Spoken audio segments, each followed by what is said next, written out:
Here's your news for December 23, 2019. We're starting off with some news from former WWE superstar Ryback, as the big guy has found himself at odds with the company. Speaking this week to Chris Van Vliet, Ryback revealed that the WWE has recently refiled a trademark on his name, and now it could cost him a lot of money to regain the rights to use it. Interestingly, the company filed the trademark on the last day before the former Intercontinental Champion was meant to receive it, as Ryback's attorney notified him. He said, "Then I had a call with him and he notified me that it's going to cost anywhere between $45,000 and $60,000 to cancel out their trademark on it, and it'll take anywhere from 12 to 18 months, and I'm probably going to get it. But I actually sent him a message. I think I sent Mark Carano a message. Nothing mean, just like, I wish you guys would cancel this. Drop this on your own. I will be very upset if you don't drop this on your own. I'm going to be really upset." Since leaving WWE in 2016, Ryback has had plenty of criticisms with the company, even calling Vince McMahon a pimp, meaning fans shouldn't expect to see the former superstar back in the company anytime soon. More Ryback news now, as this recent trademark issue didn't stop him from hosting his Conversations with the Big Guy podcast, where the former superstar discussed the company's wellness policy. In his discussion, Ryback revealed the lengths that some developmental stars have gone to get away with breaking the rules, and even claimed that WWE COO Triple H is exempt from all testing. He said, "Hunter, there's no way, and if he is, he'll do one as a publicity stunt. Hunter's whole career has been made on steroids. That's I grew up watching the guy. Without them, he doesn't exist in pro wrestling, and I grew up loving him as one of my favorites, and that's what it is. It is very biased what they do there and all that, but the policy in and of itself, I love it. I wish they had strict drug testing policies in all of wrestling."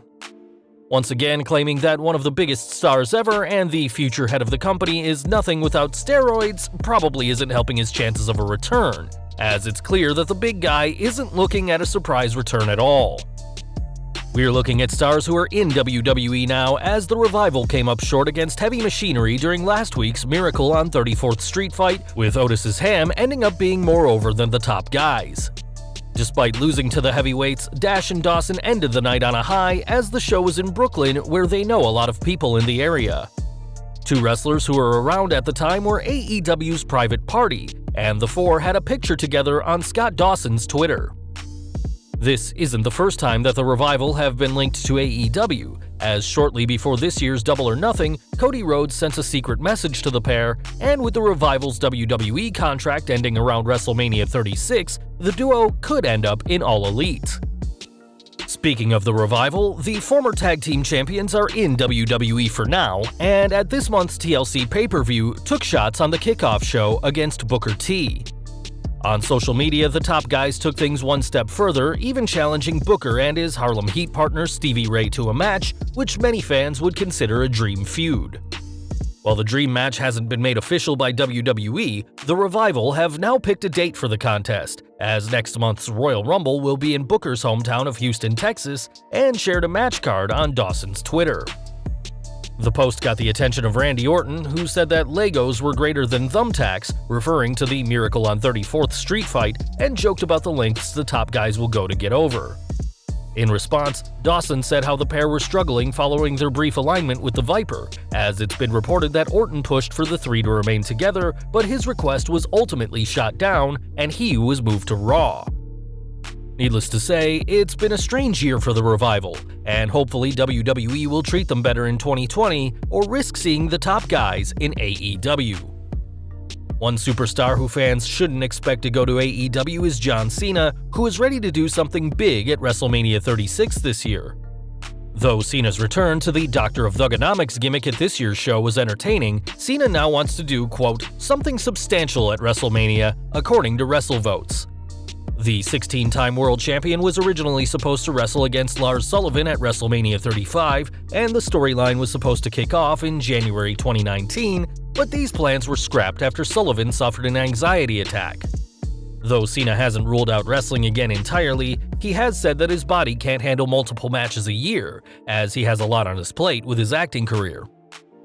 The fact that WrestleMania 36 will be in Cena's current hometown of Tampa, Florida has only strengthened the rumors of Big Match John appearing, and when Wrestle News asked an anonymous source in WWE about this, they were told there are big plans in place for Cena, including the proposed Sullivan match, but nothing has been locked in place other than the likely chance that Cena will wrestle at the show.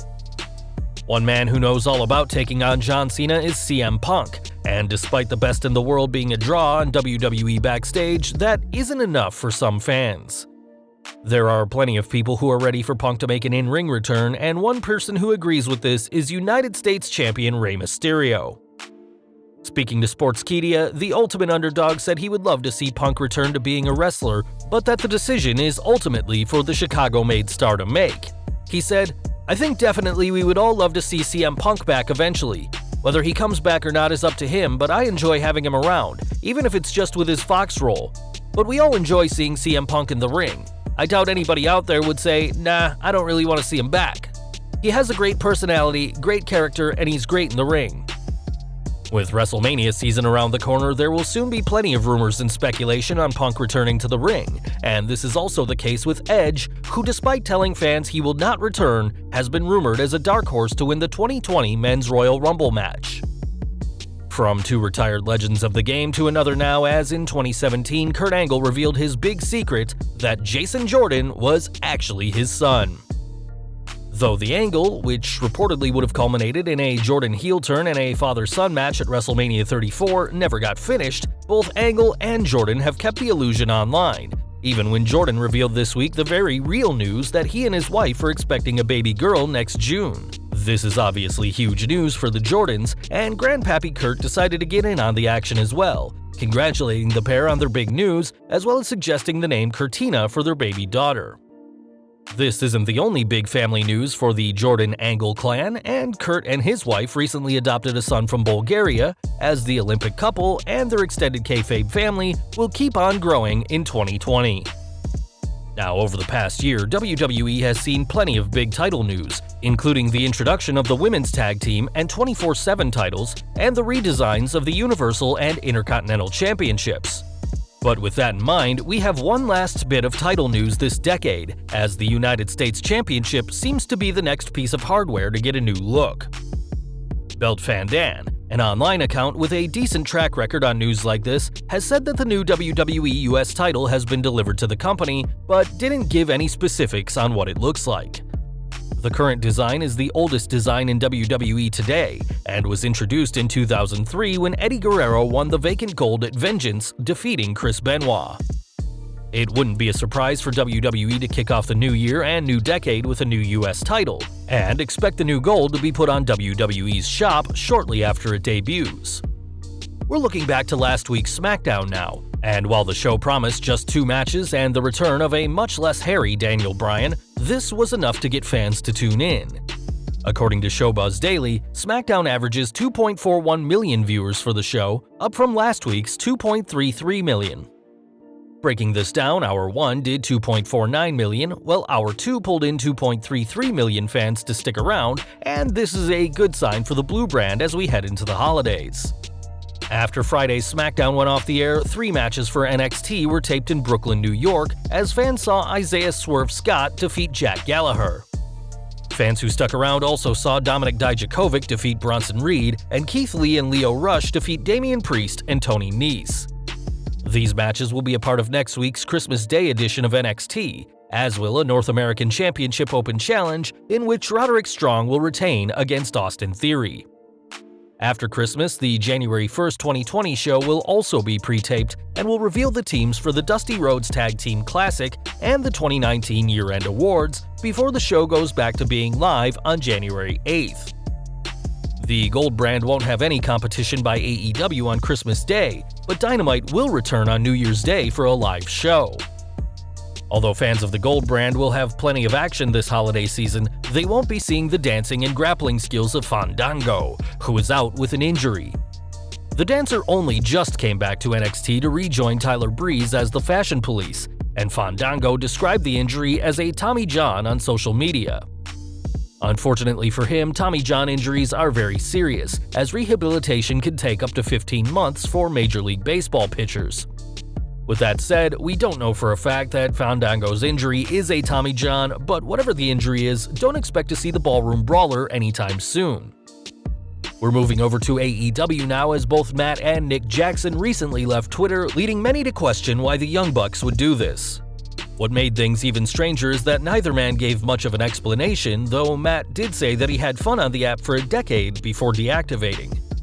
Now though, Matthew Lee Massey, the father of the Bucks, took to his own Twitter account to explain what has happened, and told the fans that both Matt and Nick are doing fine and just needed a well-deserved break from the toxicity online. In a follow-up comment, Papa Buck said that the pair give 110% to everything they do, but didn't give any word on when or if the Bucks will return.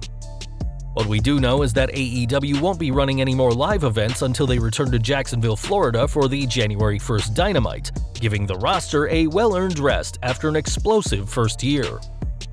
We're heading back to WWE now, as Variety magazine recently put out their 500 most influential business leaders operating in the entertainment industry today, and the company's chair, Vince McMahon, made the cut.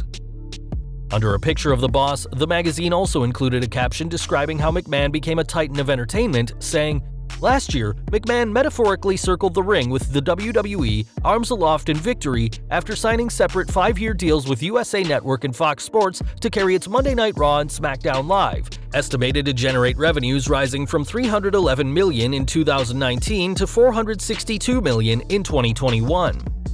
And then the WWE itself was dropped to the mat a few times. When Q2 2019 earnings were released in July, its stock price had dropped 31% from a record high of about $99.43 in April, and average Raw viewership was down 20% from the same quarter in 2018. Finally acknowledging the decline, this summer McMahon hired Paul Heyman for Raw and Eric Bischoff for SmackDown to run the shows, and hopes are high for a turnaround.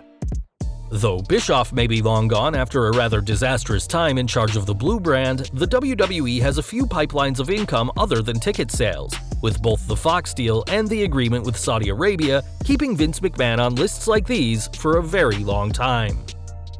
And finally today we're ending with news from Lacey Evans, as the sassy Southern Belle has taken her talents out of the ring. Last week, the SmackDown superstar revealed that she's been filming a commercial with her daughter Summer, and it looks like this commercial was for Foster Farms, who promise local, fresh, and naturally delicious produce, according to their Twitter profile. This won't be the only time the mother-daughter tag team appear on screen together, as Summer was part of the latest edition of SmackDown, where she was berated by Sasha Banks before this was stopped by her mom. With WWE being a family-friendly product and having used children of the talents like Dominic Mysterio and Nicholas Cone in the past, fans should expect Lacey and Summer to appear together even more on SmackDown in the coming weeks, as the Lady of WWE hopes to become the next SmackDown Women's Champion.